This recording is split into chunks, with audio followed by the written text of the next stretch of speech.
And I get an email right at the start. Okay. I should have turned those off. This is a wonderful start. Okay. Hey. Hello, and welcome to the first ever episode of a brand new show, the movie discussion Pocket Dimension. A little dimension where time does not exist, and the only thing that matters is film. As much as we'd like to get right to the point of this, since it is our first ever episode, a bit of an explanation, I guess, is in order, and we'll do it quickly.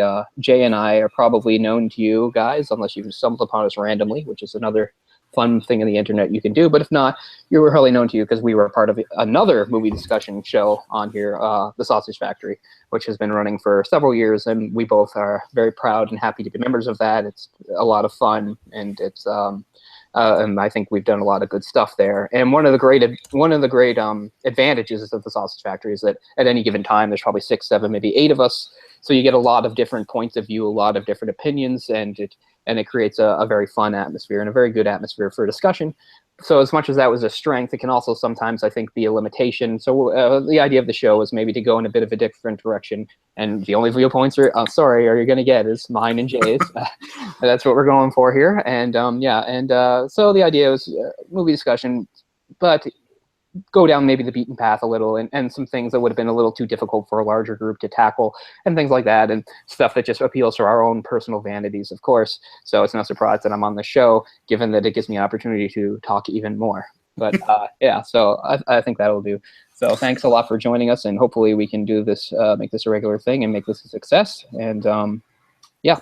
So, I think it's a good idea because, I think we kind of have a reputation of, kind of butting heads a good bit on the Sausage Factory, which, it is true, but, you and I do have a lot of common interests in film that I don't think comes out a lot on that show. Mm-hmm. So, I think there's an opportunity here for some of that to come through, too, which was another thing that makes it a good pairing. I think. I was thinking about Coen Brothers was actually one of the reasons what prompted me to ask you to do this show to begin with was just, because really I wanted to hear why you hated the Coen Brothers so much, right? Or disliked a lot of their work. Mm-hmm. And we are opening with a Coen Brothers film, which was actually your suggestion. So yeah, my suggestion, and I've watched it recently. And I'll just to end the suspense here. It's one that I don't totally despise the way I do some of their other films. It's one that I find has definitely its moments, and where it's just sort of kind of mediocre, but definitely has its moments. And if I didn't think it was worth talking about, we wouldn't be doing it. And that is No Country for Old Men, 2007. Sort of what would you call it? A neo-Western thriller type thing. It's got the neo-noir, neo-Western sort of vibe to it. Set in 1980, based on a novel of the same name by author Cormac McCarthy. Interesting, curmudgeonly old man who outright refuses basically to discuss his novels with fans or media mostly, which I can sort of admire to a certain point. He's also the author of another movie that became a film a few years ago, The Road. And if you do a compare and contrast between the novels or the movies, you can see they share a lot of things, a lot of themes, and just a lot of stylistically. And of course, they're both very bleak. Of the Coen Brothers library, they've always had sort of a black comedy thing going on and some serious stuff, but none of the films are really as bleak as this one is. I think is one thing that stands out. This one is almost devoid of even black humor. It's almost completely straightforward. You can still find humor in it, but still, this is a very not to wear out the word, but a bleak film where there's not a lot of grace to be found. There's not a lot of saving grace, is what I mean. But by the time things are wrapped up, things are probably considerably worse than when we started, and we didn't really start in such a good place either. But do you want to give a bit of a setup for the movie? Well, yeah, it's as far as the black comedy aspect goes, I do find a little bit of humor in some of the stuff going on. Just it's right. It is so I don't know, so bleak like you said, but some of the stuff Chigurh does I think is just it's perfect for the Coen Brothers, I think, because it kind of fits their style of directing. They're attracted to these sorts of stories with that have sort of a twisted vibe to them, I guess you could say. twisted storylines and things that subvert people's expectations. That's something we talk about a lot in the course of this discussion. Is like the movie is structured in such a way that if you're used to like following a standard thriller, like this sort of inverts that at every turn. Like here's the bit where this happens, but not in this movie. It's more like the opposite will happen, Right. and it will build up things, and you'll be expecting something, and then they'll throw a curve, and something else will happen, which leads all right up to the end of the movie, which again is an interesting point of debate once we get there. But set it up a bit, fill in the blanks because there's a bit of the beginning I forget. But I mean, it's 1980. We're in Texas. We've got a Vietnam vet played by Josh Brolin. Mm-hmm. And what's his profession here? He's like a welder, I believe. Yeah, that's right. Yes, I remember him talking about this. So he's a welder, and it's I think they're showing the times are sort of tough. And anyway, it's out in it's in Texas, but it's away from the city. It's rural Texas, and he stumbles upon a drug deal gone wrong out in the desert between, I guess, some Mexican cartels, where I guess the thing went wrong and they shot each other, and he finds everyone on the scene dead, and he finds a very famous and useful and recurring MacGuffin that we see in so many of these films, a bag of money. Like to drive the plot. There's a lot of movies that drive around like the bag of money. One of my favorites, to digress a little, is definitely A Simple Plan. Oh yeah. But there's a lot of movies that use that sort of as to move the plot forward. The bag of money, and if it's not a bag of money, it's some other thing. Go all the way back to like the Maltese Falcon, the MacGuffin, the thing that everybody wants that drives the plot. And but what's different is, doesn't he survey the scene, but then he doesn't touch anything at first? He leaves and comes back later. No, he goes and then he comes back to give the guy water. Right, and that's really what screws him. Yeah, so he finds somebody still somewhat alive. Right. And he takes the money. He feels guilty, I guess, and he comes back to give this dying guy water, which is really his mistake. That's his. If he hadn't done that, exactly, he would have gotten away clean. All right, and then the movie turns into sort of a cat and mouse chase thing, whereas we have a very eccentric and definitely the major star of the movie, Sugar, a very different sort of hitman, assassin, killer for hire, whatever you want to say, who is contracted to hunt him down, kill him, and retrieve the money. Mm-hmm. And he's definitely the main attraction of the movie. It's the movie that introduced most like North American audiences to him. Certainly was for me. Yeah, before that, but the actor's name, Javier Bardem. Mm-hmm. Right. What's interesting, he's did quite a few movies over in Europe, non-English movies. Right. And what's funny is if you look at that previous line of work and the previous experience in movies, a lot of the movies he did were romantic comedies. And even though he'd done some dramas, he'd never done anything as dark or violent as this. And not only that, but now he was like the driving force in it. He's basically the villain. And I guess he even had some reservations in reading the script, thinking, wondering if he was out of his depth, if this was the sort of thing he could pull off, or if this is the thing he was really suited for. I think most people agree he pulled it off really well. I mean, he's a very memorable character. He's definitely, I think, the most memorable thing about the movie. And probably the book, too. I haven't read the book, but I've read little bits of the book. And much like The Road, getting back to McCarthy, it's his style is what sometimes referred to as beige prose, which basically means simple, to the point, almost no like flowery descriptions and stuff, just which works very well when it's used well. It can backfire horribly, but it works pretty well from what I've seen in the book, and it you feel it here in this movie, because this movie, like we said, it's missing a lot of the stuff that we see in other movies. For instance, there's not really a soundtrack per se. Yeah. Like, the movie is pretty much lacking in music, even when you might expect it in other parts, like to evoke something like Sugar is getting close to him or something, to bring up tension. They don't use it. Music is something they was obviously a choice that they decided to leave out. I think it mostly works. Again, when you have a movie this bleak, this sort of tone, and the mood they're trying to set up, the absence of music is something I think that people don't even notice maybe the first time they watch it. I think maybe you have to watch it again or have somebody remark to you that there wasn't actually a soundtrack for you to realize it. Which, I mean, and if that's true, I mean, if you're not consciously noticing the lack of music, that's probably shows that it was the right move. Yeah, I think it definitely helps add to the tension, because there's lots of very tense moments in here. But yeah, this was definitely my introduction to Javier Bardem.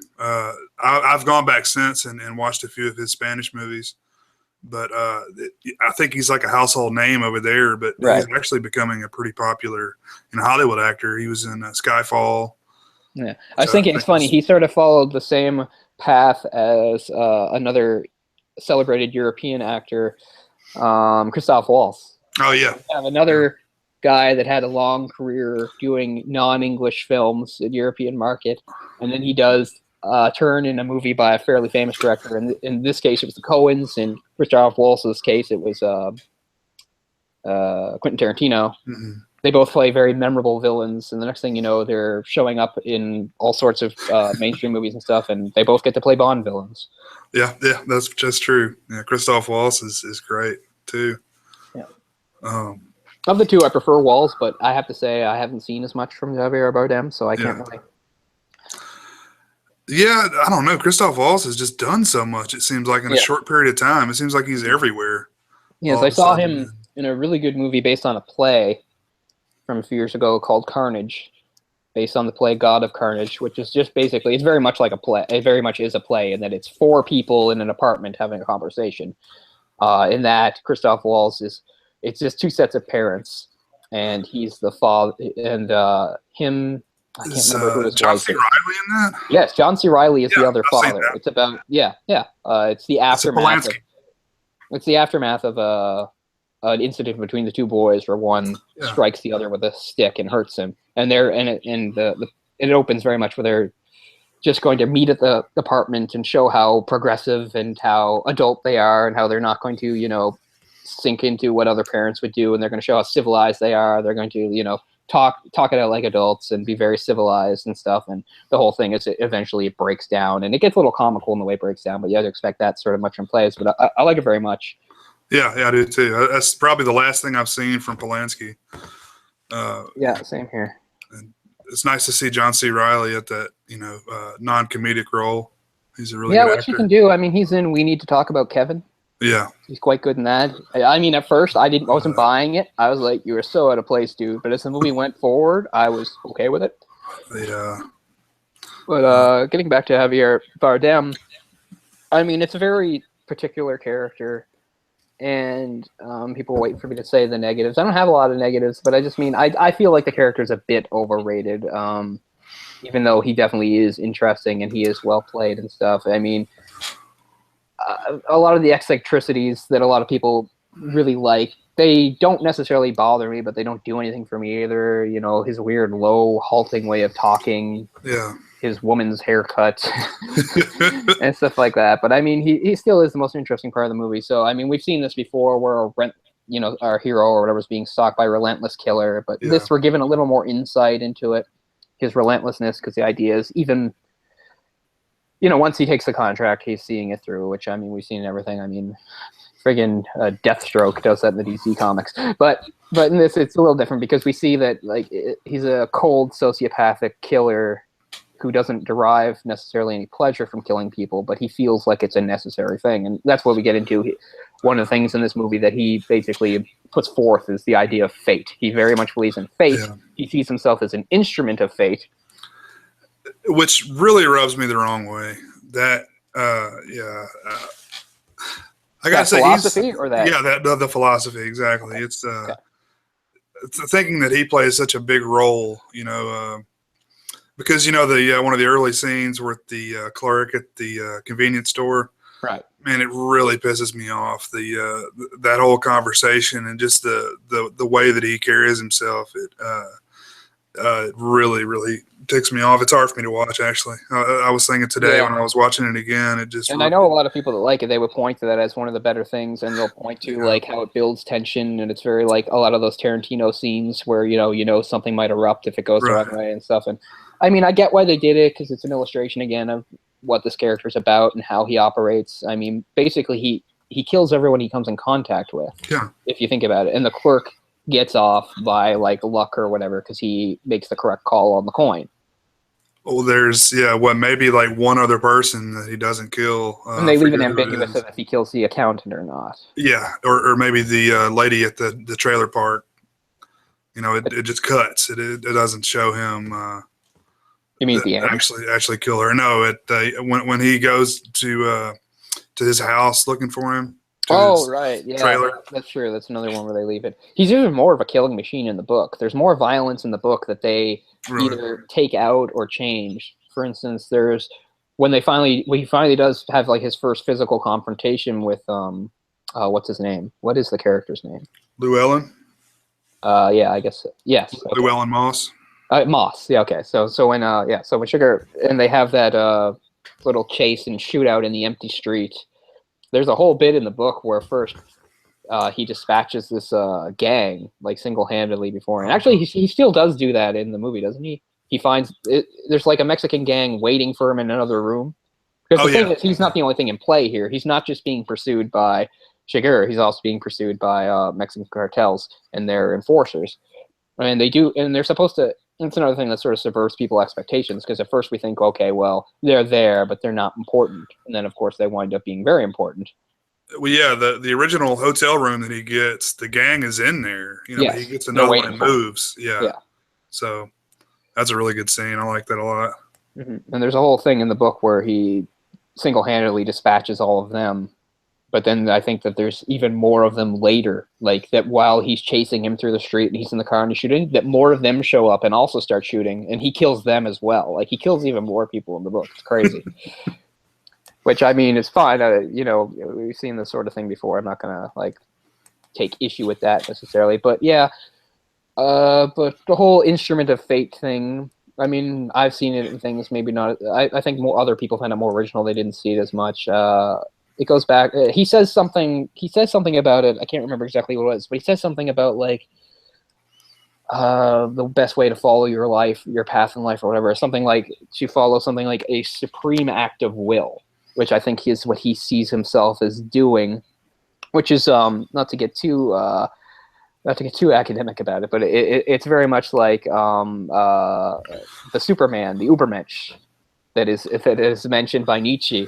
In Nietzsche's book, Thus Spake Zarathustra, a very famous book, most famous probably for like Hitler so much misinterpreting it for his own needs so that he could build up, the idea of like a Nazi Superman, the whole idea of a man, the idea of a man who is above society, like he's the Superman, he's above society, laws don't apply to him, morality doesn't apply to him, he simply does what he does, and he's above all that. And you can see a bit of that in this character. Almost like he's a force of nature. Like if you witness him, you're lucky to come out of it alive. Like if you see him with your eyes, you're lucky to live.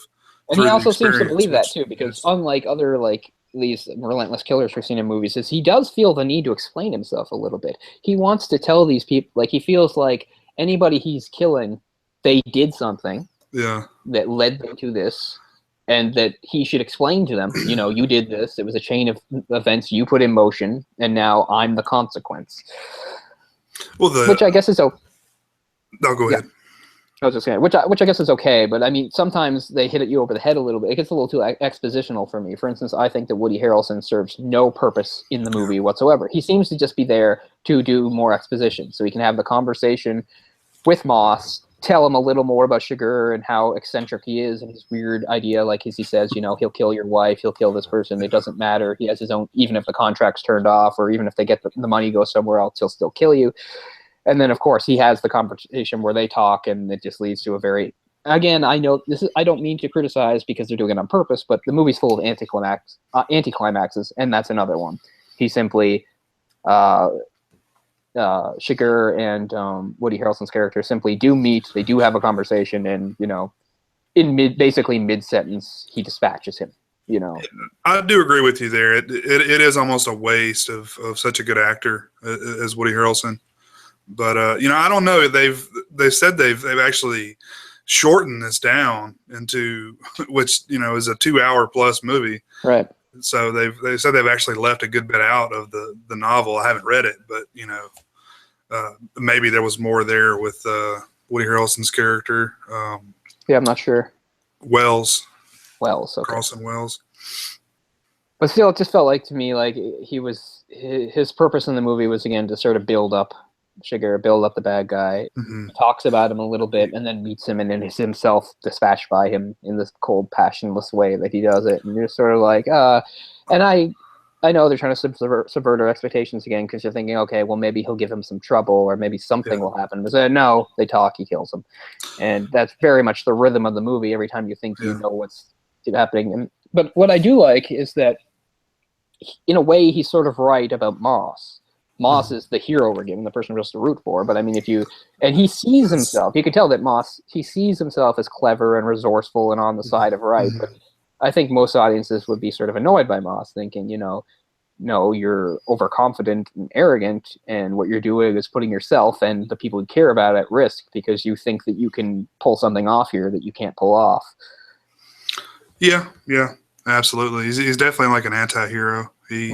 I mean, immediately you know that he has some sort of skills because he's not at all fazed by dead bodies at all. Like he walks right in there. Clearly, he saw quite a few of them in Vietnam. You don't learn that till later on that he did actually serve. Right. But you kind of form an opinion that he probably has some sort of experience in the military because he buys that shotgun, immediately saws off the barrel and saws off the stock and makes it a pistol grip, and just some of the ways he immediately goes to certain things that that he has some experience there. And I do, like I said, I do like that. Usually, when we're given these characters, we're supposed to root for them. But they give us the option, not necessarily that we have to, because we can be like, okay, this guy's overestimating his abilities. He thinks because he's seen some things or because he's done this or that, he can do this and he can pull this off. And of course, his actions lead to disastrous consequences, not just for himself, but other people as well. And the most interesting character in the movie, besides the killer, of course, is probably Tommy Lee Jones as the police chief. I don't know. Yeah, the sheriff, but I don't know why. I mean, he's almost a waste too, in my opinion, because he's just like a wraparound character to connect some of these stories together. I guess we can get into him a little but later. I mean, again, I feel like all of this is purposeful, though. Like I said about how it seemed like the only reason they had Wells in there was for exposition, but there was still some purpose to it, just to throw us off a little bit, because they like to do that. And it's almost the same thing with Jones's character, in that what we get from him right away is that he feels very ineffectual in this world, and we get to see that he's kind of ineffectual. Like, he wants to be able to do things. He wants to be able to, like, he knows that there are bad things. He wants to be able to stop them. And then throughout the movie, he's pretty much powerless.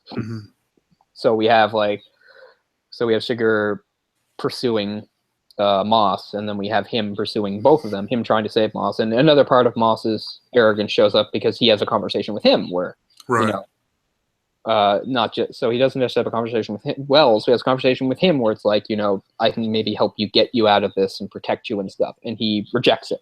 Right. Well, I was going to ask you this later on, but I guess we can go ahead and jump to it now. Sure. The beginning dialogue with Tommy Lee Jones, Ed Tom Bell is his name in the movie. Exactly what's the significance there? Because he's not referring to the story he's about to tell. He's talking about this previous thing where this guy said, basically went to prison and said if he gets out, he'd do it again. He'd kill somebody again. If he got out, the second he had a chance, he'd murder somebody else. Yeah, it's been a while since I've seen that. But now that you're saying, why do you think they open with him talking about that? I mean, what's the significance of that? Because basically, it's just you get to watch him go through this whole thing in order to retire at the end. Mm-hmm. Basically, it's his decision is to stop working in that line of work. Right. Well, it comes back to the title and I guess the way he feels. He feels increasingly ineffectual in a world that's becoming increasingly dark and violent. I think it was that maybe like a lot of, like, his father was a police guy too, right?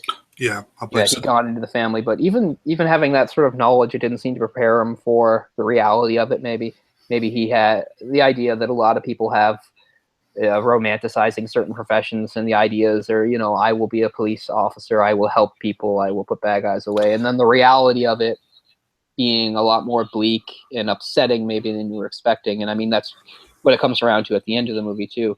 And is it his own father? Who is the older man? Is it his father? I believe it is. Yeah. Okay. Yeah. And I think I find their conversation the best thing about the movie, really. And towards it, because in the end, like when he's talking about it, he's basically saying these things. But like I said, he's feeling like the world has moved on and it's not something he can adapt to. And it's more than he was expecting. I guess the bleakness, brutality, violence, whatever you want to say, coming to the title. It's something that makes him feel sort of hopeless. And his father actually sort of calls him out on it and says that that's sort of a mistake that people make, especially as they get older, is to always to sort of idealize a time of like your prime or your youth or whatever. And he just says, this area has always been violent. It's basically what he tells him. The world hasn't changed. It's just your perception of it that's changed, really. You think, oh, now I'm getting older and the world is a place I don't understand. Look at the senselessness and violence of these crimes. And he reminds him of some of the history of the area, of some of the crimes and some of the violence has happened before. And he says, it's always been this way.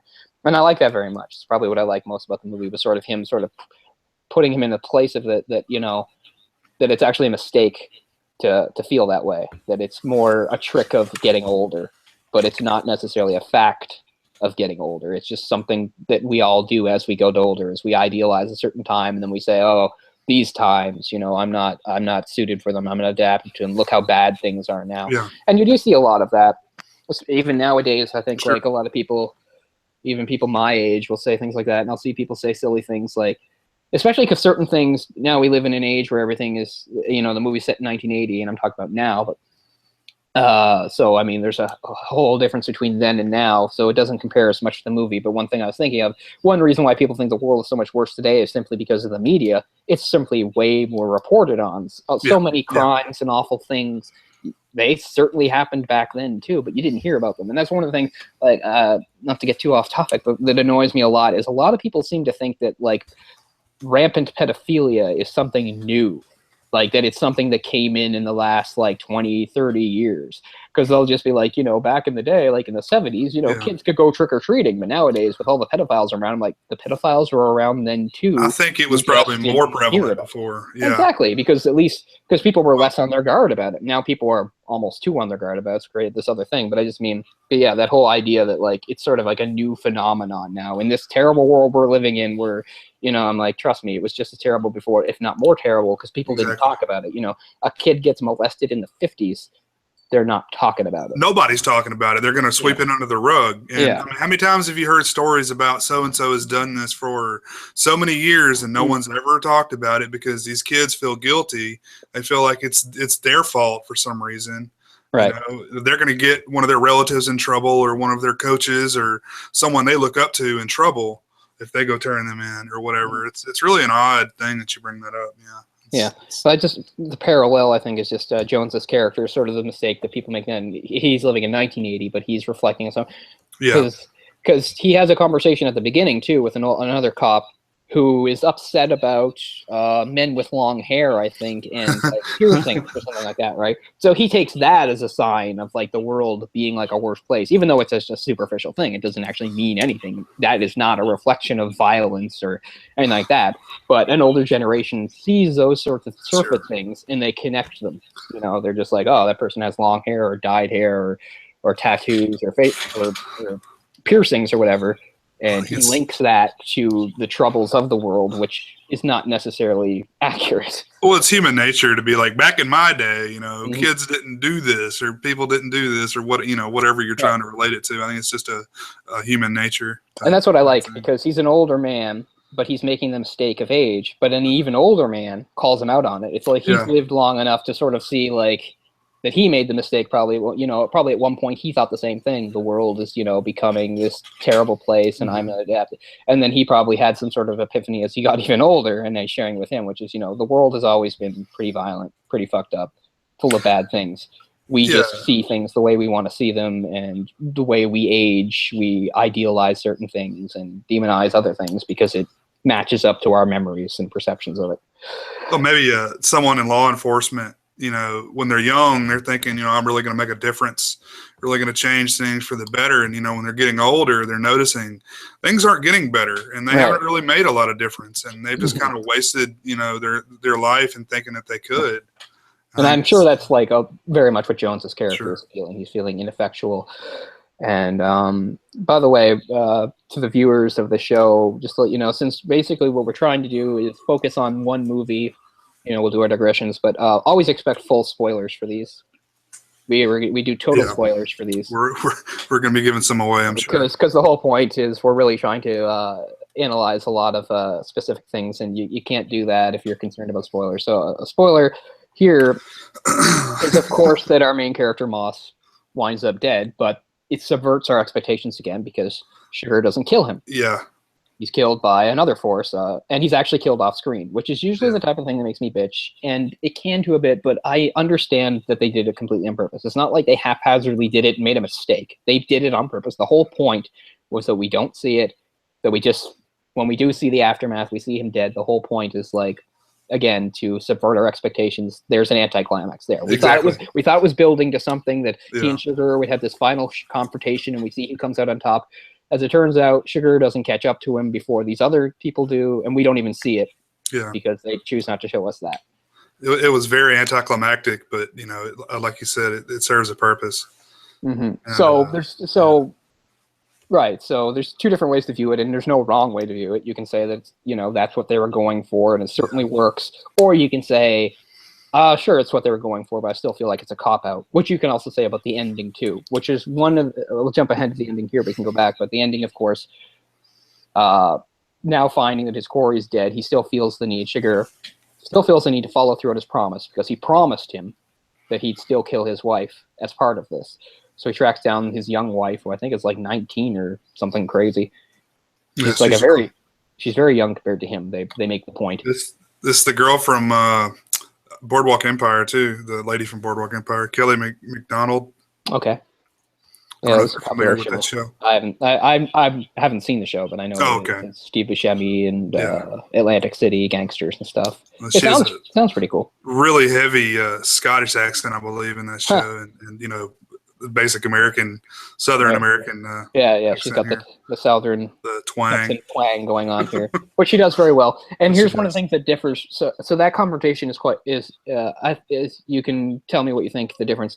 In the book, it's actually more by the numbers. He meets her, they have the conversation, and then he says the best he, and she's telling him the same, you don't have to do this. There's no point. He says that's what everyone says. You don't have to do this. And he says, and the closest he can do for feeling pity, it's not really pity, it's like, instead of just killing you, but here's the best I can do, is offer you the coin chance. Now in the book, she does take it, and it doesn't do her any good. She calls it, she gets it wrong, he kills her. So what do you think happens? It obviously doesn't show it. It leaves it up to your interpretation.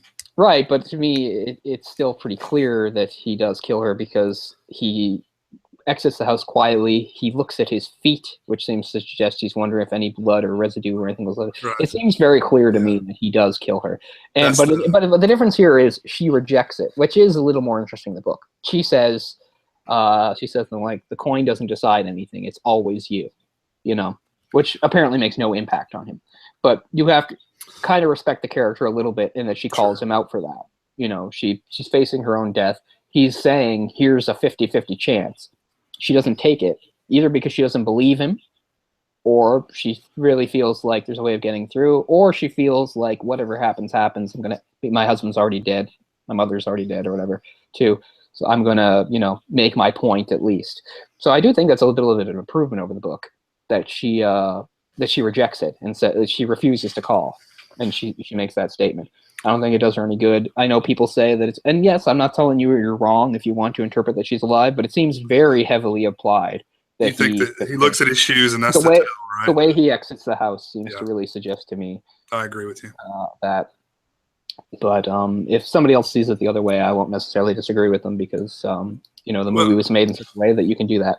There's this theory that he has some sort of disdain for blood. He doesn't want to get blood on himself. He does that a few times. He lifts his feet at one point after he kills Wells and the blood is pooling. he changes his socks at one point, and he shoots the guy in the shower curtain. He puts the shower curtain in front of him, and then he shoots him with the shotgun to basically shield himself from the blood splatter. Yeah. So, yeah, that's true. I didn't actually pick up on that. I just thought, avoid the blood because, it's sort of a sensible thing to do. Well, yeah, but I mean, back in this day, they didn't really have the DNA. Yeah, that's true. So he wasn't really concerned about it at some points. There was one part that made me think, oh, don't do that. You're going to get DNA on it. But I was like, fuck it. This is 1980. They don't have any of that technology yet. So he's in police custody at the start of the movie, isn't he? Yeah. He breaks out. He kills that guy. He basically chokes him with his handcuffs. Right. And he uses a cattle gun thing. Yeah. I've never seen one of these before. I don't know if they still use them or not. From what I found, there in no way could be lethal, and they could in no way break a lock. But I don't really find issue with that because the movie doesn't. Because it seems to me like he could certainly modify it. He seems like the type of guy that could modify it to make it more powerful to do that sort of thing.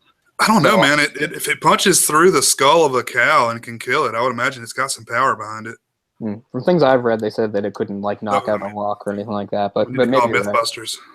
Yeah, I don't know. But like I said, that doesn't bother me much because if that is the fact, it seems to me that he could probably modify it himself to suit his purposes. They show him as a resourceful guy. Another scene that I go back and forth on, because this is a thing that the Coens do in their movies, where I feel like it's unnecessary and they just want to wipe in my face how mundane some things are, is of course the scene of him healing himself after tending to his wounds after the shootout. And I understand why. It's a good parallel. For instance, it's kind of funny if you want to. You can go to the Terminator. In Terminator, we actually see Arnold fix himself up a little, and it sort of makes an interesting contrast because it's like, well, this is a human being. He's not unstoppable, but he seems like one. But I mean, he does have injuries. He does have to tend to them, and he's resourceful enough to do it.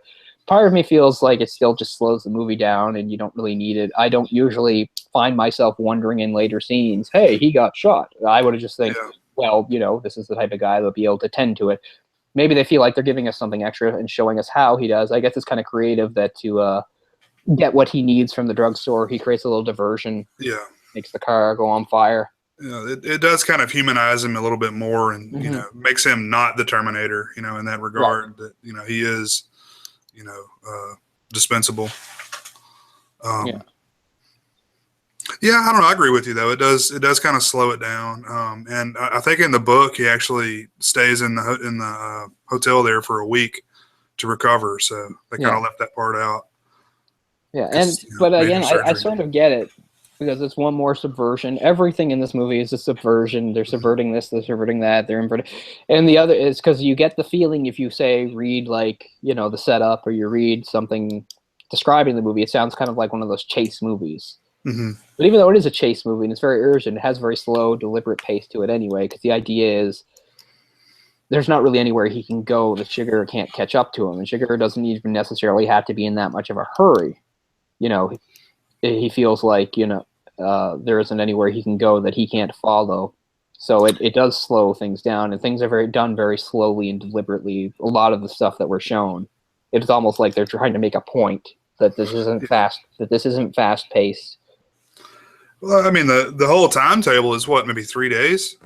Yeah, from start to finish. I mean, it's not that long. And how did, when he first left, he sent his wife somewhere to Odessa, I think, and then he went somewhere else in Texas. How did the Mexican gang and Sugar find him in that hotel? I'm not sure about Sugar. The Mexican gang found him because his mother. Was it his mother that was with his wife? I believe it was her mother. Okay, her mother. Because again, this is sort of a chance fate thing that they're playing at us. They're like sharing a cab or something with some Mexicans that happen to be part of the gang, and the older woman, the mother, just blabs where they're staying. How did I miss that? So many times I've seen it. She just says it to them outright. She just says she doesn't even know what's going on. She's just like, my daughter's dragging me. I don't even know why and stuff like that. And then she says that, and then one of them inquires it's kind of funny too because it's one of, I guess, the leaders in the gang. He comes up to her and she's like, "Wow, you don't often see a Mexican in a suit." She says to him. It's pretty funny. Yes, I do remember that now. And he just sort of smiles through it, and he's just like, "Can I ask where you're staying?" And she just blabs and tells him exactly where they're staying. So that's really the thing that happens. And I think that's another thing where they're just showing us a little bit of like fate and stuff like that. It's like, oh, here's a little slip up, and it's what costs everything. You think it's innocuous, but it's actually the thing that leads to the conclusion we get. Well, Shiger goes in there, and he doesn't find either one of them, but he gets the phone records. Like I guess a phone bill, and he calls everyone on the list and is like, "Have you seen Moss?" And I know the one that they show says, "Moss, why would I have seen him?" And and then he hangs up, and I guess maybe he just kept calling those numbers until he found someone that told him where he went. Maybe. Yeah, because I think the point is it's more like Shiger, in his relentlessness, figures out a way to find him, but through a fluke of luck, the Mexicans find him first, and that makes all the difference that he gets there too late. And again, they take a little bit of the action out because I believe when Tommy Lee Jones arrives at the scene, there's still at least a few Mexicans alive, and I think he even shoots one of them in the book. He has to. Really? Down. And I think that was right too to take it out because again, they're more trying to show us that he's always too late. That he's too late to affect things. Every time he gets there, he's too late, and he feels like I reached out to Moss. Moss wouldn't listen to me. Now he's dead, and there's nothing I can do. And these other people are dead now too. And I think it's better that he doesn't even actively participate. And of course, and then they try to do that thing where Shiger is there. Shiger sees him, and you think, oh, maybe, but he successfully hides from him, and they never actually come in contact. Yeah. And they like doing that a few times in the movie where you think, oh, there's going to be a confrontation here, but then instead it doesn't happen. And it works with Tommy Lee Jones, who I think is the most interesting, best character in the movie. And I do like very much that it ends with him. I like that it ends, he tells his wife about a dream he had. Yeah, that's another thing I was going to ask you about. He had two dreams. First dream, his dad gives him some money and he loses it. And the second dream, he meets him hiking or meets him out on a trail. He has like a fire going or something, and he meets him. Riding through the mountains, his father rode up ahead of him into the cold dark with some fire. Yeah. I don't know what the hell that means. Says he knew when he got there, he knew where his father was going. When he got there, his father would be waiting for him. I don't know. I didn't really make any sense out of those two dreams. I was going to ask you. Yeah. I don't know if there's anything specific they wanted, or if they wanted to make it open-ended, or if there's something obvious I'm missing, but it seems like a little bit more about the fate and stuff like that. His father gives him some money, but things don't work out from that. But at the same time, he's still following his father's path the way he did through his life. His father was the policeman. Now he's the policeman. And his father goes up ahead into darkness, death first, and he'll meet him again when he dies. I think it's a little bit of that, and it helps reinforce some of the bleakness of the story, and also reinforces this whole sort of almost the random pointlessness. They're trying to, here's some stuff that happened, didn't happen the way you thought it might turn out. We're born, we live, we die. Yeah, exactly. It's very much like that. It's very bleak, and I do like it though. And you can extrapolate some things from it if you want to or not. Like, you could talk about how it could relate to anybody, or you could say how it could maybe relate to people in that part of the world at that time. I don't know if it has anything to do with that. I don't know if perhaps around, I know 1980 was kind of a bleak time for the U.S. Basically, the mid-'70s through 1980 was kind of dark times for the U.S. in a lot of ways. Jimmy Carter came in. There was a lot of things. A lot of people were very worried about the future. There'd been the gas crisis and increases in some terrorism and stuff like that. And I realized it was a period in American history, at least, where people were worried a lot. I mean, it's human nature. Everybody everywhere worries about tomorrow. But I think maybe it was reinforced. I think maybe that's why it's set in that time. It's sort of an uncertain time where people are living day to day, but they're worried about the future. But that might be reading too much into it. I don't know. No, But I think that's exactly what they were going for. The ability to, basically accomplish nothing in what you're trying to do. So you just retire. right. And I mean, besides just moving the plot forward, you could at least say you could understand a little bit why the money was that. Because I obviously most characters anywhere in most situations see the money. Here's an opportunity to change things. Here's an opportunity. Maybe there's risks involved, but he thinks I'm going to take this opportunity. I will take that risk. I will be able to get this money, and I'll be able to use it and make a better life for myself and my wife. And we'll break out of this malaise. We'll break out of this cycle. Well, and like you said, he has the skills to deal with whatever comes about afterwards. Yeah, and that's how he feels. Underestimating the enemy. So he takes this chance and he gambles and he loses it. And I guess that's sort of like the dream. He has money, and maybe in some way he gambles and loses it, and returns to the cycle. Like I said, the movie is very bleak and kind of absent a lot of that humor that you would see in other Coen Brothers films. Like you said, there's little sort of quirky interactions that you could take some humor from, but there's just a pervading sense sort of a hopelessness. Well, it would be interesting to see what another filmmaker would do with this story, the way they would make this film, because, obviously a lot of the, the quirkiness wouldn't be there that's in this film, which I think is part of the charm of it. But, Lars von Trier or something like that, what would he do with it? It'd be like you wouldn't be able to watch it. It would be so bleak. Yeah, I think it definitely has the right level of bleakness. Going any further, I mean, we've already got all sorts of violence. Kill yourself at the end. Yeah, all sorts of like brutal violence. We have a supposed bad guy maybe going on to continue. Although, again, in the book, it seems to suggest that he's not going to get very far. In the movie, you think, okay, he's dealt with this setback. He gets hit by a car, and heals himself, does what he can to put his arm in a sling and get out of there before the cops come, bribes some kids to not tell them. And you get the sense, here's something he can deal with. Like, here's a setback, but, he'll avoid the cops and he'll go back to doing what he does. In the book, it doesn't seem that way. In the book, he seems too injured, and it also seems like the authorities are going to catch up with him.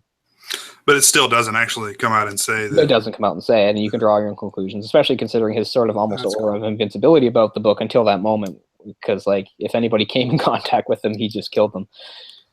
But I still think what most people like about the movie is him, Javier Bardem, as a killer. And I get it, too. He does have a quality where he seems pretty kind of scary and menacing sometimes. And he looks so fucking weird. He looks so weird. I mean, his haircut and his smile plastered across his face, and he's got some sort of makeup on his face that makes him look almost gray. Yeah. And he just looks so bizarre, and he's just so relentless. Like one of the first kills after he escapes from the sheriff's office at the beginning, he just runs into this random guy.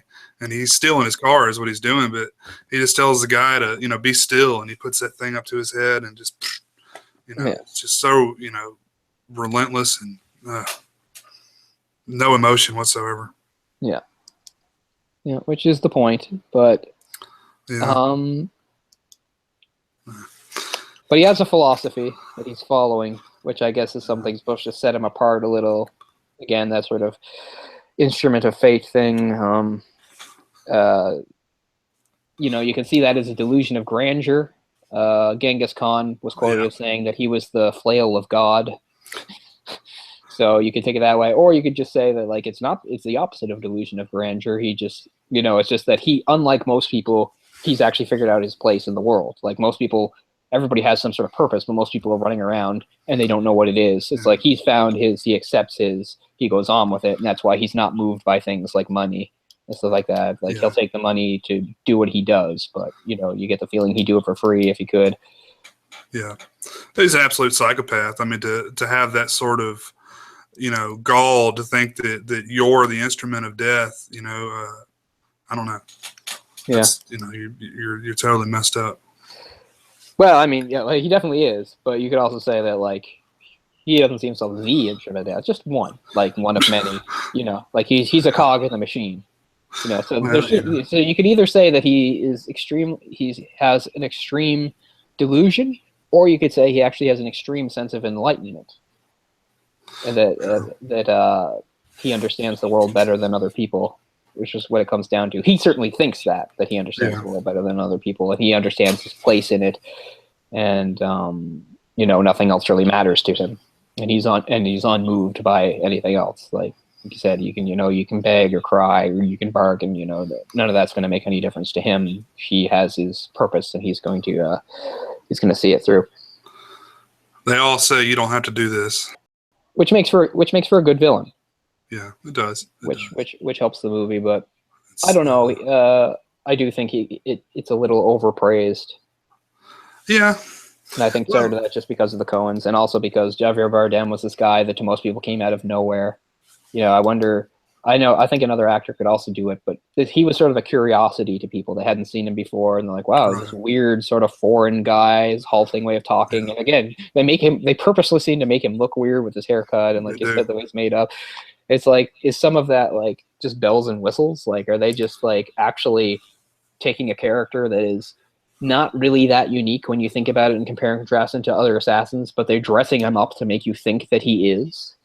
Part of me thinks that. The hairstyle, definitely, because I think they said that Bardem said he wasn't going to get laid for like 3 months now once he saw his haircut, and the Coen said, perfect. That's exactly what we were going for. Yeah. And I mean, I get it, again, because they're trying to show somebody that's almost a little bit outside of humanity. Like, whether you're like, you don't have to be a fashion conscious person or even a superficial person to at least sort of care about the way your hair looks. Like, that's just part of fitting into society. Right. It's like this guy's so outside that he does not in any way care what his hair looks like, even if it's so weird and off-putting that everybody notices it and everybody remembers it. Like, it means nothing to him, I guess, is what they're going for. But like I said, as good as the character is in a lot of ways, I feel like, and people can contest this, I just feel like it's actually not as original as people think, and they're just dressing it up as something to make it, like, again, by using an unknown foreign actor and some of these quirks they've added, just to make it seem more significant and more special than it really is. And that's sort of like my main, and it's not so much in this movie because I'm okay with the movie. I don't dislike the movie, but that's how I feel like about a lot of Coen things. I feel like they take a lot of conventional things and tweak them just slightly, and it's enough to fool most people into thinking that it's really clever and really original. To fully clarify my position on the Coens, it's never been, they're horrible hacks who make horrible films. Obviously, I can't sit here and say these films aren't well acted, aren't well shot, good cinematography. They often pick good music and stuff like that too. It's more it comes down to they use storytelling conventions in a way that irks me. They invent characters that I usually despise and stuff like. And again, it'd all be innocuous to me, except for the fact that they are just showered with praise at every turn for everything they do, and that's really where the hatred ramps up. So it's not like their quality of work. So I just feel like they get an inordinate amount of praise for something that I think is almost banal. I would say that probably the past 5 years, I mean, they really haven't had any critic darlings, since this film. Yeah, I don't know how Hail Caesar was received. I saw it. It was okay. I feel like a lot of the people that say it's really funny are just like people that really want to believe that because they really like other Coen work, and they're just sort of. But again, I haven't seen it, so I don't know. But I don't find most of what they find funny anyway, so it's not going to work for me. Well, I've seen a lot of their stuff. I've seen I think pretty much everything they've done. Of recent years. They did one about the traveling musician. I'm trying to think of the name of it. Haven't seen that one. So. Well, they did True Grit. I don't know if you saw that. The remake. I think True Grit is actually a pretty good remake. Mm-hmm. They actually will add a little depth. It has a much better ending than the original True Grit because it analyzes things a little bit more. You get that epilogue where she's a bit older, and it sort of shows that her revenge really did nothing for her. I mean, that's kind of cool. They don't do that in the original. So, I was happy with that. I give them credit for that. I really don't like the original too much, so I wasn't opposed to a remake. Yeah, Um, no, I think it's actually a fairly good remake. I'm really not a very big John Wayne fan myself. No, the only John Wayne I really like is The Searchers. The Searchers is really good. Mhm. After that, they all just sort of blend together, and he's this, you know. But never been a huge Western fan, although every once in a while something comes along that I find really interesting. And like I said, this is sort of a neo-Western. Yeah. I mean, Um, I'm not a big Western fan either, and I don't really know why. I think it's just a lot of sloppy storytelling is probably my biggest problem with it. Is well, the problem with like 90% of Westerns is they're just so formulaic, and yeah, they're not going to have like plots or characters that really stand out. I mean, only the best ones do, and that's why I like The Searchers, because The Searchers is much more complex than the average Western. It's not good guys, bad guys. Like, yeah, I mean, they're on a very long quest looking for this woman that has been kidnapped or wound up living with the Indians and stuff like that. And for once, even though it's an older movie, and usually these older movies, like, oh, okay, here's John Wayne, he's the good guy, he'll shoot the bad guys. They're very hmm much showing us that he's a very flawed character. Like, okay, here's the typical white guy, white American in the West, doing what those guys do, and we're supposed to applaud them for it. And this is sort of like, the racism really comes through, and some of his yeah, ideas and stuff. And it's like, yeah, and that's one of the reasons. So I like that movie a lot, because it's actually a lot more complex than most westerns. It actually gives you a bit of a chance to analyze the character instead of the white hats and the black hats. We have our hero John Wayne, but we see, well, in many ways he's sort of just a very damaged man, doing what he can now that, like, there's not a war to fight. He still needs people to kill, and it's great that there's Indians because he's racist as hell against them and stuff like that. And that's pretty good, because that's not a new western, that's an older western. You expect maybe a newer western to be a little more uh, I don't want to say PC, but at least a little more analytical of that. Whereas, you watch an old school western from the 50s into the 60s, that uh, they don't want you to do any analyzing. It's like, here's the good guys, root for them. So I think it's actually yeah, pretty progressive in a lot of ways, that they're giving us a character who is so flawed as our hero, but they're inviting us almost to be like, well, he's supposed to be the hero. He's supposed to be the good guy doing the good thing here, but yeah, we're showing you all his flaws and stuff, and we're not making him necessarily lovable because of them either. So that's one that's always stood out for me. It's a long watch, so I haven't seen it in a long time, but it is worth the watch for sure. It has some odd moments in it, though, that I can only ascribe to maybe the times. Like, there's a scene towards the end with a wedding, and there's like the part where like a fight breaks out during like a wedding, and there's a band there playing songs, and people are getting in like a fight, like sort of a bar fight thing. But at one point, like one of the combatants like grabs the fiddle player's fiddle and like smashes it partially, and then like there's like this awkward part towards like the end of the fight where the other guy, the young guy who's with John Wayne, the other sort of hero, like he like picks up like the partially broken fiddle and like hands it back to the guys, like, here's your fiddle. And it just seems so odd and weird and serves no purpose. I love it. Also great, like the greatest moment, I mean, you could always make a greatest hits of John Wayne's like racism or his like sexism and stuff like that. I mean, you get it all when he like kicks that Indian woman down the hill. She like comes up to him like smiling, and he like kicks her, and she goes rolling down the hill. You're like, oh my god. yeah. That was pretty much a sign for the times, huh? Yeah.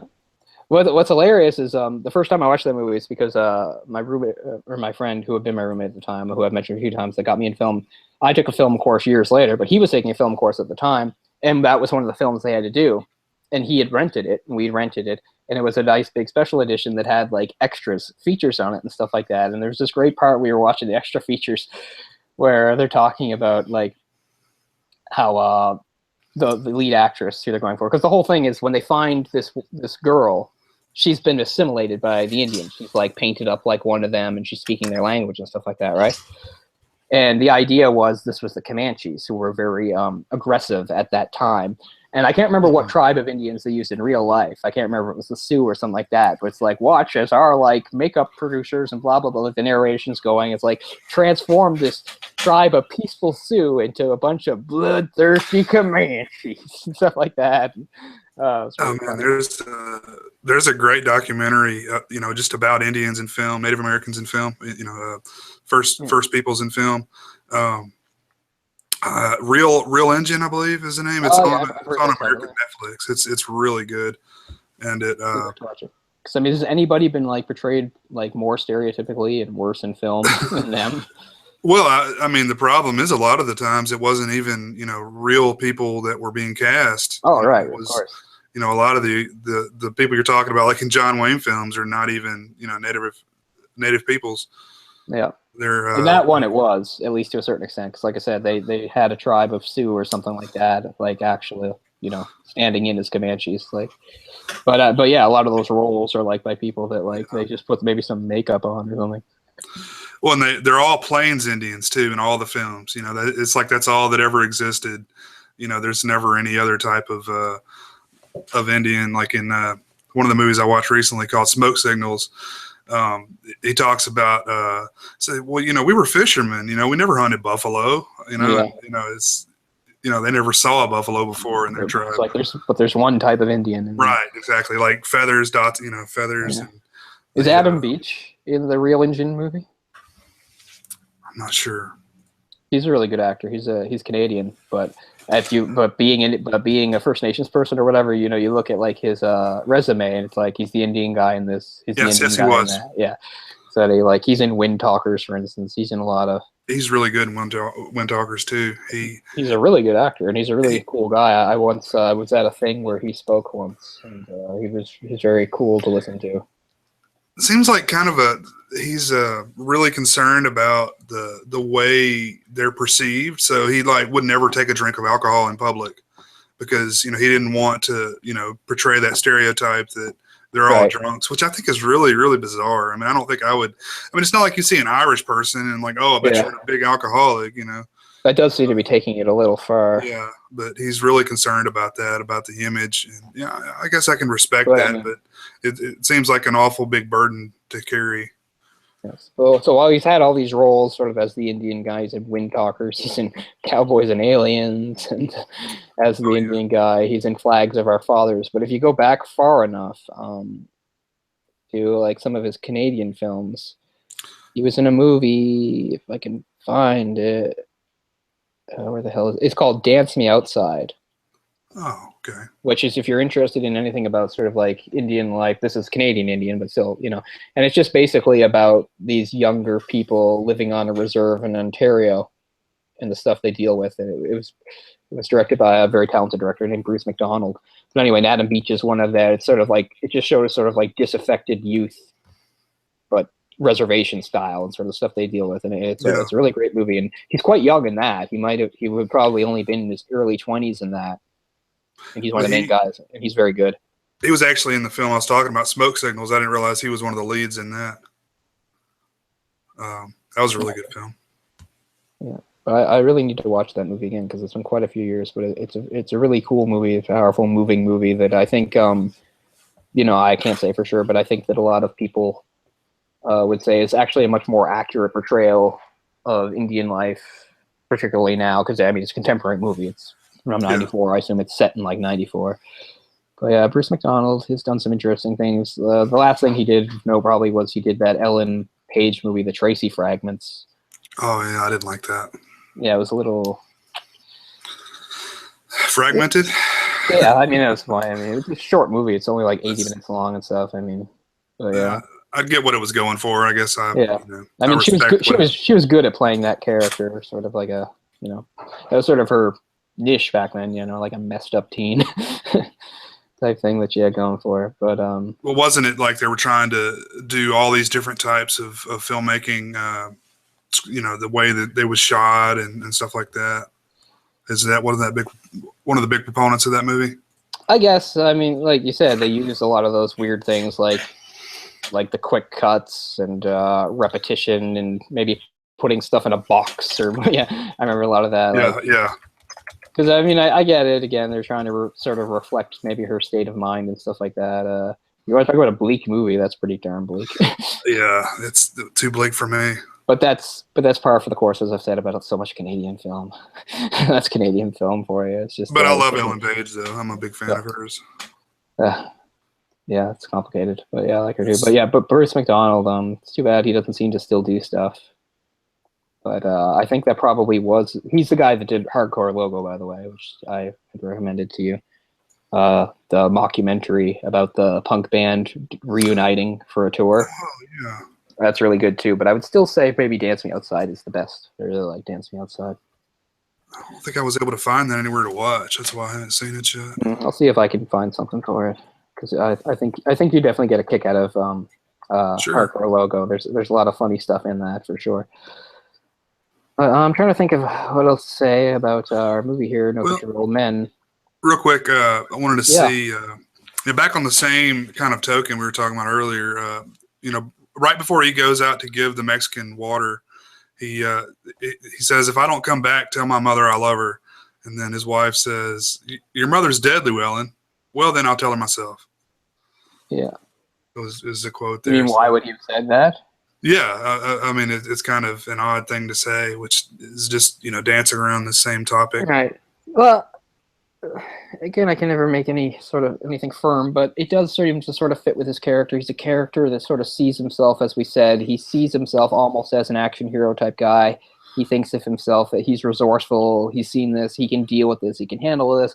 I think maybe he said it because it's a line that people say, and it was a line he wanted to say. Yeah. It sort of fit his script. I'm about to do something big and dramatic, so I'll say this line for the hell of saying it, even though contextually it makes no sense. Yeah. I kind of think it's that, like, he's a guy that sees himself a certain way, and that which really is his downfall, as we've said. Yeah, maybe it was just more cheeky dialogue from the Coens. That too. I mean, they love putting that in where they can. I wonder how much of that was them and how much of it was the original. Was McCarthy. Wonder how much of it was McCarthy's dialogue, how much was theirs. I mean, the passages I read, I'll had almost no dialogue. The dialogue is so sparse. I mean, it's sparse in the movie too, obviously, but when it's there, it's impactful because the Coens they make it count.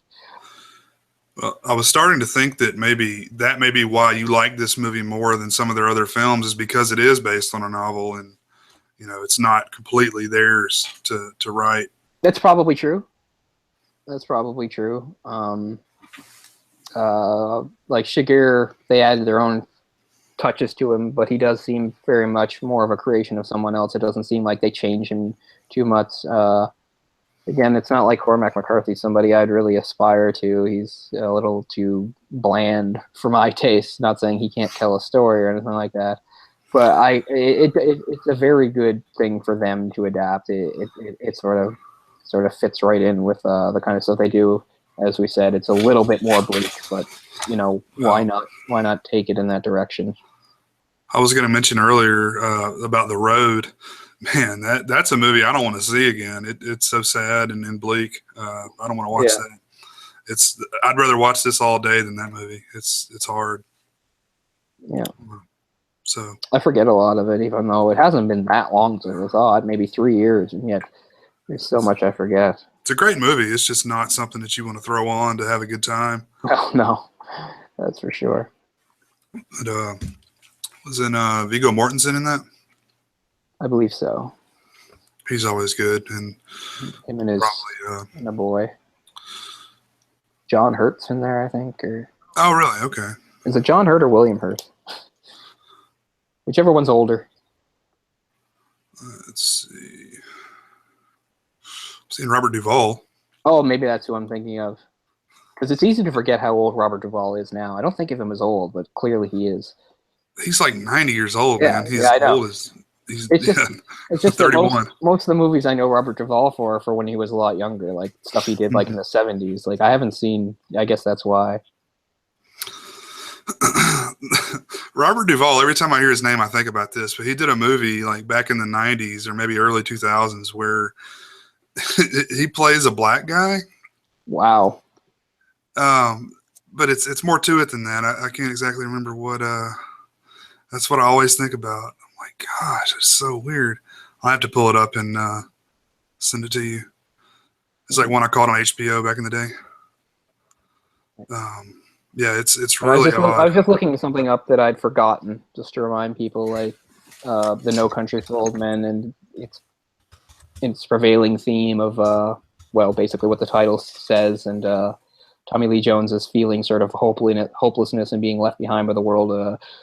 I looked this up before and I forgot, but the poem, it comes from a poem called "Sailing to Byzantium," which was a Yeats poem, and it's basically, it has that theme running through it. It's an old man that feels left behind by the world and sort of upset by the actions of the young and stuff like that. So that's where that line comes from.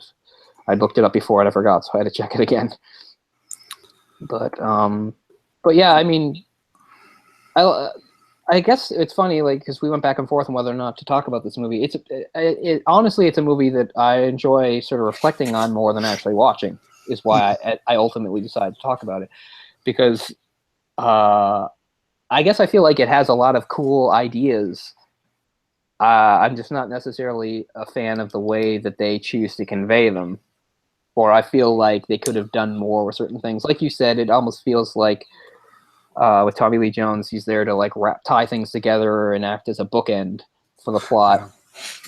And I say, you know, I wish there was kind of more of him because I find it most interesting. But at the same time, I get why if there was more of him or if he was more effectual, it would destroy the whole idea. Like, it would ruin what it was going for if it did that. So I get that. And I do applaud them again for giving us sort of a guy who's not really a hero, who's just sort of impulsive and reckless, who winds up being like his own downfall and other people's there. Mm-hmm. You know, because at least that's a little bit different. You know, so many movies, their idea of giving us a flawed hero is just more like, oh, he's got a dark and gritty past, or he's kind of an asshole, you know, which I'm fine with. But I mean, it happens all the time, you know, and it's not very deep or interesting. At least there's some stuff to reflect on there with Moss's character, that he's, you know, got a little more to him than that. Yeah, not a whole lot more though. Yeah, I mean, there's enough to some of these characters that you can wonder about some of the stuff that we aren't told and we don't see. It's enough to, like, you know, think a little bit more about them, which is pretty good than just coming in and being instantly forgettable, like so many characters that can be. Well, I think the majority of the guy's dialogue is at the like store where he's buying boots and a new shirt. Yeah. I mean, the rest of it is just like grunts and him talking to himself, basically. But you know, not a whole lot to work off of there. But I guess kind of form your own opinions. But I don't know, more of a realistic approach to it, I guess. That he is just a everyman, and you know, he's not a, you know, heroic guy. Yeah, but yeah, I like Bell a lot, even though I don't know why, because he's become so disillusioned that he's actually really apathetic about everything. Like, his deputy or whatever is trying to tell him to come down and check a crime scene, he won't even go. Yeah, because he just thinks it doesn't make any difference. He's just like, it doesn't do any good. They said, did they find another body or something like that? And they said no. He said, oh no. Yeah. Because he had already seen that crime scene. He didn't need to see it again. Yeah. He's already got like 1 foot out the door. Yeah. Basically. And that is interesting because we've seen sort of that too, where we have somebody that's maybe going to retire, but then they get pulled back in. He doesn't get pulled back in. He's just like, well, this was one last thing. It's pretty bad, and it's, you know, it'll mess with my head for a little while, but I'm still getting out. Oh, it's the realistic approach to the, you know, Danny Glover and Lethal Weapon. You know, I'm too old for this shit, and you know, it's all a big joke. But this guy's, you know, I really am too old for this shit, and it's too much. I'm gonna retire. Yeah, he doesn't have plucky Mel Gibson to balance him out or anything, right? Or to help get him into crazy situations. Yeah, it's just sort of like him, and yeah, and it is too bad. Like, he basically sees Moss as maybe his last chance to make a difference, and that fails horribly. Mm-hmm. Absolutely, and with his wife too, because there's a good bit of dialogue between Bell and his wife Carla Jean as well. Yeah. So and she seems to have her own.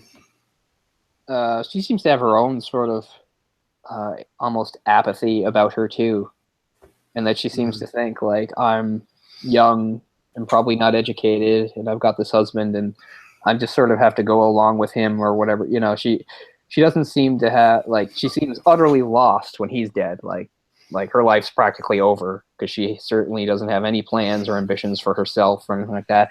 Which I think again was sort of a reflection of maybe the time and the area, what they're saying maybe about being in that part of the country at that time, or just how it was for a lot of people, like being sort of directionless or having like one thing they were holding on to, like a spouse or something like that, and they lose that, they basically lose everything, which ties in well, I think, again with her rejecting the coin toss because she's ready to sort of accept her death. She's afraid because she's a normal human, but she's sort of accepting too. Like she'll reject the coin toss and think, well, if he's going to kill me, he's going to kill me because she feels like she's got nowhere, even though she's so young and has her life ahead of her, she just feels like there's nothing for her anyway.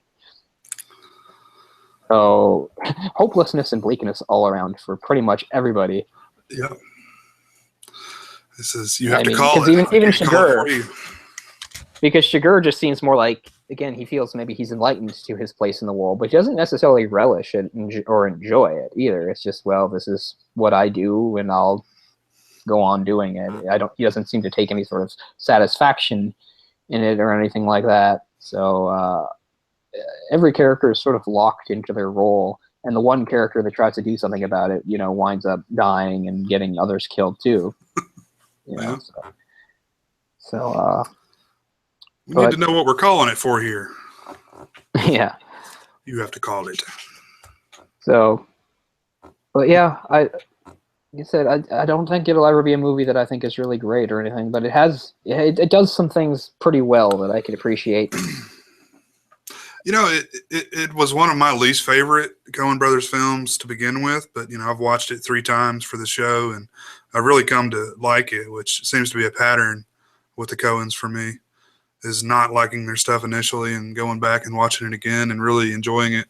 Well, it's not a pattern for me, but it is sort of how it worked with this movie. And that, like, also you have to remember that this came out to huge. This, like you said, might be the last movie they did that had a lot of acclaim. Yeah. So that irritated the shit out of me when I saw it, and I was just like, well, what was that? You know, and revisiting it, I can appreciate it more now because the hype has died down and things like that. So, you know, I admit to a certain amount of bias on my part, too, to just being irritated by the acclaim, how popular it was. I remember, like, there was an SNL skit, for God's sakes, where they had Javier Bardem's character. I watched that the other day. Talking to people. Okay, good. I can't even remember what was going on. And it started out with what's his name from There Will Be Blood. Yeah, I Drink Your Milkshake, which I didn't see in context, but I'm sure is funny.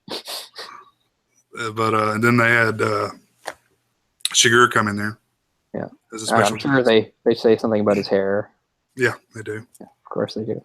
But yeah, so I just remember it was very big and popular, and it got a lot of acclaim, and a lot of people were like, "Oh, this Javier Bardem," and then even a couple of years later, people were so excited he was going to be in Skyfall. It's like, oh, you know, he's fine in Skyfall. Nothing like that. And I got nothing against the guy. He seems like a very nice guy. That's what a lot of people say is like so funny about like him doing this sort of characters. Like he's actually known as like a very outgoing, friendly man, you know, and stuff. So it speaks to his acting ability. And I always have to give credit to these foreign actors where English isn't their first language because acting's hard enough, but acting in a language that is not your first has got to be super hard.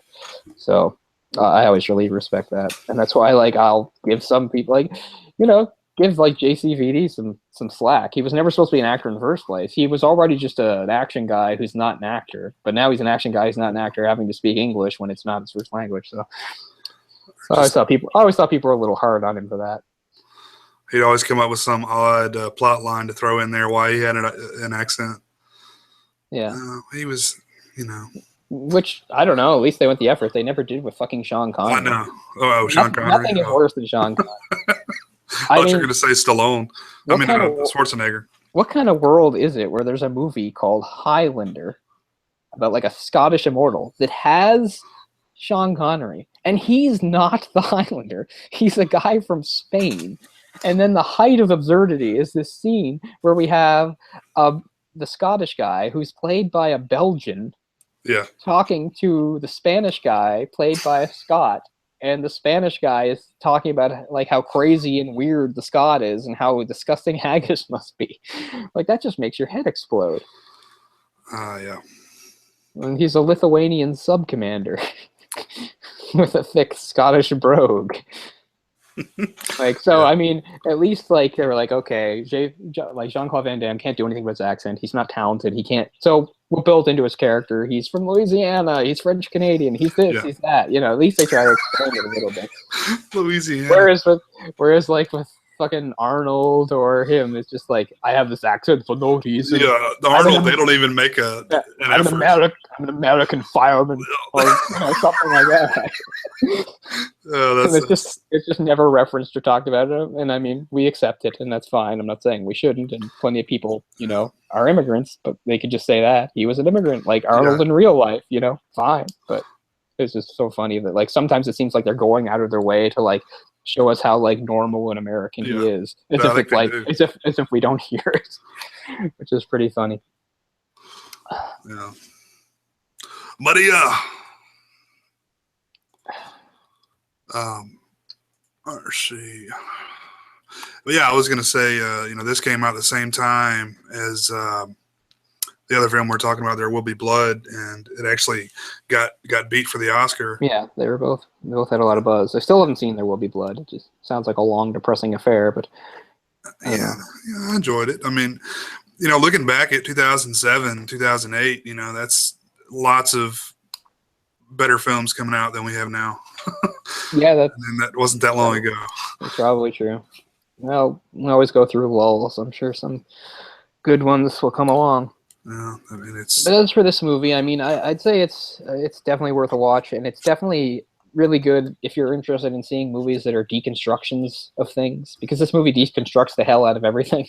It's a deconstruction of the hero. It's a deconstruction of a thriller. It's a deconstruction of I don't know, but pretty much everything. Because, like I said, it doesn't follow those beats, where you're expecting a climactic battle. Instead, we get the killer, or we get the main guy, who's not really much of a hero, as it turns out, killed off screen by people that weren't important characters necessarily. And we have the sheriff or whatever that we think maybe is going to have some sort of epiphany or learn a lesson, but not really. It's just more like, yeah, the world is bleak and terrible, and I feel. I mean, like I said, he does have a somewhat cool and enlightening conversation with his own father, where his father points out his own problems, where he's just saying, the world hasn't really changed. It's yeah, you that's changed. It's, the world's always been a violent place. It's just that, and I think that's a good point, and I'm glad they make it. But yeah, if you're interested in seeing a movie, if you're the type of person that gets tired of conventional plots or predictable things, this movie subverts the hell out of all those things. So maybe you would find that interesting. The Coens do like to do a bit of genre busting. I give them credit for that, and they certainly do it here. In that, again, if you describe the plot to somebody, it doesn't really prepare them for what they're going to see, because they're like, oh, okay, drug deal got wrong. The guy gets the money. Now, killer's after him. That sounds like one thing, but the movie is not really that thing. yeah, The way it goes forward. yeah. This is definitely their most probably popular, successful movie. Yeah, I wonder why that is. I mean, I don't think Lebowski was nearly as popular when it came out as it has become. It was a cult thing that has now become more widestream as it broke open. Yeah, like I'll admit, like when Big Lebowski came out, it wasn't some critical darling or anything. It was definitely more of a cult thing that now has gotten a lot of mainstream success and stuff, which is fine. I mean, I'm never going to like the movie, but that's fine. There's still more of their movies I have to see, but they did some with George Clooney. What ones were those? I know he's one of theirs. I know George Clooney's done some of their stuff. Oh, yeah. I know what you're talking about. He did "Oh Brother, Where Art Thou?" Yeah, which I hate. Yeah. Did they do the one where he's like the fixer guy? I can't remember what the hell that's called. I'll find out. Oh, Clooney was in Burn After Reading also. Yeah, which again was something. I guess it was supposed to be funny. I couldn't find any of that funny. I just couldn't. No, so they basically have a sense of humor that it's not that I don't get. It's just that does not click with me personally. But although it's not like they've never done anything I didn't find funny. Like if to solidify again, my favorite movie by them by far is Fargo. I definitely like appreciate the humor in Fargo. Yeah, For sure. A lot of that I think is unintentional humor too. It's really dry. Yeah, cracks me up. I was thinking of Michael Clayton, but they didn't do that one. Yeah, And I think he was in Hail Caesar too, so he's been in a few of their films. Yes, he was. That's yeah. So yeah, he was. I will see Hail Caesar just sometime, even though I know it will probably just irk me. I will see it to see it. It's only an hour and 46 minutes, man. It felt longer than that. Really? Yeah, but like I said, I generally like these movies after multiple viewings. But what about Raising Arizona? You don't like that one at all? It's okay. That's because that's pretty much a straight out comedy. Yeah, no, that one, it seemed to like not reflect their style as much. Yeah. It seemed more like anybody could have done it. It's not like I thought it was great or anything either, but I'll tell you one that gets a lot of acclaim that I really can't stand. It's Miller's Crossing. Oh my God, Miller's Crossing bores the shit out of me. And that's a movie that I have genuinely tried to really give other chances to, and it just did not work. I'm like 20 minutes into that movie, and I cannot stand anybody or anything that's going on. Man, I hate that movie. Yeah, I won't disagree with you there. That's another one for another day. And I mean, it's too bad because I like the actors in it. I just don't know what any of them are doing. Oh. Yeah, that's one I haven't seen too many times, so I don't remember a whole lot about it. But I'd like to watch some of the Fargo TV series. I'm not really a TV series person, but it sounds like it's really good. I like it a lot. I mean, you can watch them one or the other because they're not really related at all. Yeah, and I've heard that too, which is pretty cool. It's just more like I thought season 2 was really good. Yeah, I mean, it has a lot of cool actors in it too. Yeah. I'm not a Billy Bob Thornton fan, but the others. Yeah, I'm not going to be watching Batter Santa with you guys. No, you're not? No. No, that's not happening. Oh, no. wow. I mean, it's not like none of that movie's funny, but no, I can't do a whole that long of Billy Bob Thornton. It's way too much. I can take him in small doses, but he's in like every fucking scene of that movie. Well, yeah, he's doing his Billy Bob Thornton impression too. Yeah, which I mean, I get why it works for a movie like that. Why it's funny, Although it's funny, like how could that like be done so well, and yet they did such a shitty job with the remake of Bad News Bears. That is awful. What a terrible idea. You want to talk about a bad remake? That's a bad remake. We can do bad remakes all day. I haven't seen the remake of Bad News Bears. I'm probably never going to watch that. I promise you that it's very bad experience. Is it really racist? No. Then I'm not going to watch it. Yeah, I mean, the original has a lot of racism going, charming, happy. Charming. 70s racism. No, you don't have like a 10-year-old kid talking about Jews, niggers, and spicks. Yeah. Which is the type of thing where it's very difficult to explain to people why that's funny. It's like something you can't really do. If like they don't find it funny, you're not gonna be able to win them over and explain why it's funny. They'll just be like, that's just horrible. And you're like, yeah, but horrible can be funny. But on that note. So yeah, I think we did a fairly in-depth thing here of No Country. So yeah. The main thing I come away from it is as someone that doesn't like the Coens, it was actually a smart thing for them to pick. It fits with them. It plays to their strengths. As I said, it'll probably be a long time before I watch it again, but it does give you a lot of things to reflect on. It has characters that are interesting and worth thinking about a little or analyzing. I mean, you don't have to, but if you want to. And it's just one of the ultimate films as far as being a deconstruction, where you get a deconstruction of a hero. You get Moss. He thinks he's like a tough, resourceful, morally righteous type guy, but to the audience, he just sort of comes across as kind of vain and kind of reckless and maybe even stupid, if you want to go that far. And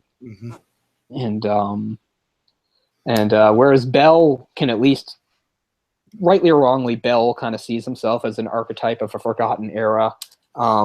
Moss doesn't know that that's exactly what he is.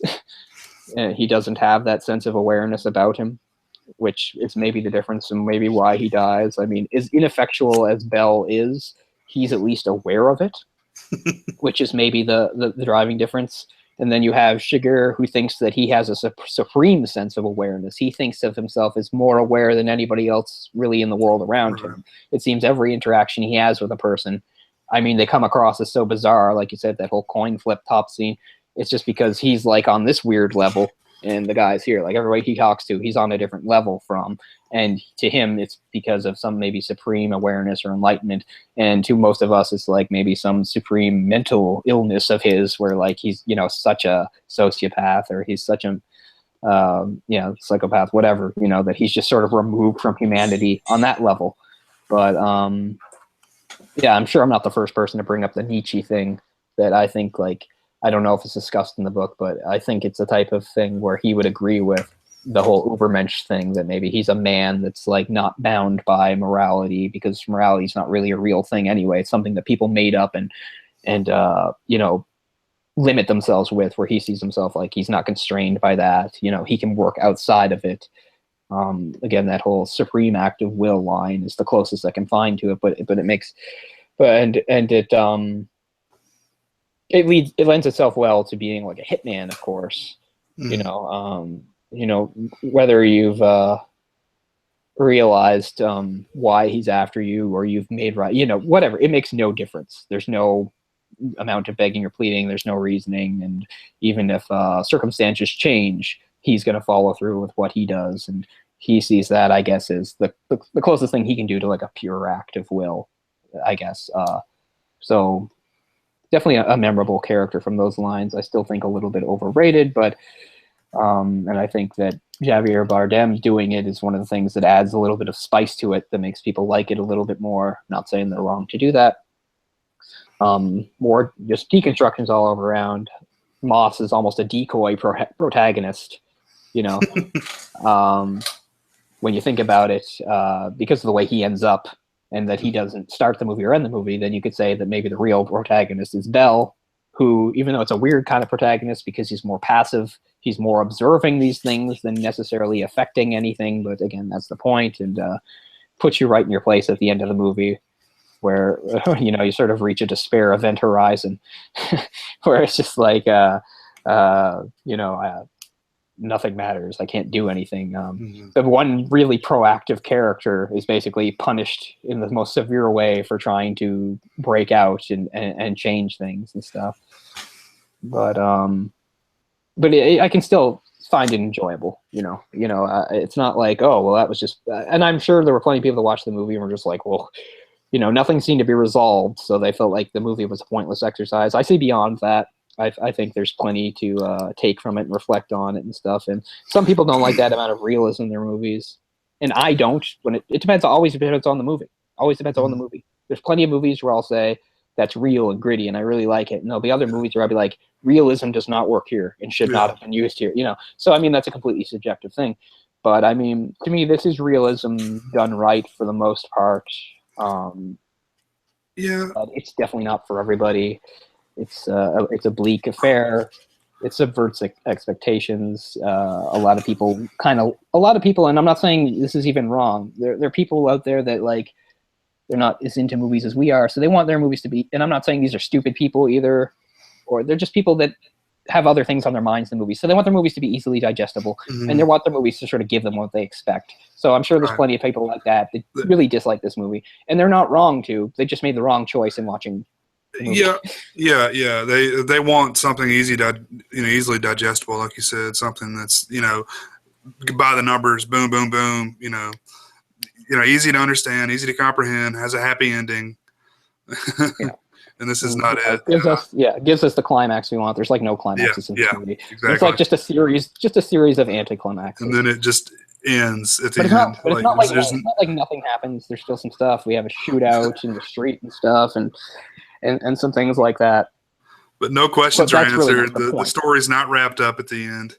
No. It just ends. Which I like. I do like that. Which I've started to like more. Like I said, it's easy for me to attack somebody like the Coens and call them on it saying it's a cop out, but for this movie, it's not a cop out. It's the right way to go. I like the ending a lot with him talking about the dreams he had because, at least from my own interpretation, other people can have different ones. It makes sense to the character, and it does make sense within the framework of this plot. You can see, to me, it makes sense. I've rationalized it in a way in my brain that it relates to the plot and it relates to what we've just seen. And if you don't get that right away, that doesn't mean there's anything wrong with you or the movie. Just sometimes these things take a little longer to sink in. And also sometimes people just, they don't want to give it thought, and no one's making you. If you don't want to think about that, no one says you have to. But yeah. So, so I'm not going to come down to anybody that's dissatisfied with the ending, unless they're dissatisfied with the ending because they choose not to give it any thought. Well, then it's a little bit on you, I'll say. A little bit. Yeah, definitely open to interpretation, and I think that's intentional. Kind of form your own conclusion type thing, because it doesn't even show her getting killed. So no. You Like can I said, I have she my own lives theory on that, but it's still a theory. It's not proven. So somebody else could have a different one, and that would be just as valid. So yeah, we had a bit of a false start because of last week. So I don't know if anybody's watching, but if anybody is watching, we certainly appreciate it, and hope you'll give us some feedback on what you thought of the movie. Absolutely. If you haven't seen the movie, well, we gave you total spoilers, but just telling you, going forward right now, that's how this show is going to operate. We're really only going to try to really focus on one movie per episode, and so we really want to get to it from all angles, so there'll always be total spoilers. I mean, for the most part, these aren't going to be movies that just came out anyway. Most of them will probably have been around for a few years, so I don't think anybody will be too upset or worried about that. Not sure what we're doing heading forward. We might still do something crime drama, or we might do something different and come back to crime drama. I don't know. We haven't really talked about it, but at the start, I don't know, for some reason I just had seen the movie on TV is really what prompted this, because I hadn't seen it in a few years, and even though I missed the beginning, I was appreciating it more than I had years ago. Back then I was a little more determined to hate it, as I have an entrenched bias against the Coens. So this time I tried to watch it, be a little more open-minded about it, and it opened up some things to me and made me appreciate it a little more. And I guess we thought maybe, and like he said, since the Coens were sort of a hot button issue between us anyway, it would make for a good opening episode. So hopefully it was. Yeah. And, you guys have any recommendations, let us know. We can always, we're open to suggestions from you guys. And, this is intended as a weekly show. We're planning on doing this every Tuesday. So, thank you guys for watching. And we'll see you next time, I guess. Yeah. Thanks a lot, guys. And see you in the future. All right. Good episode.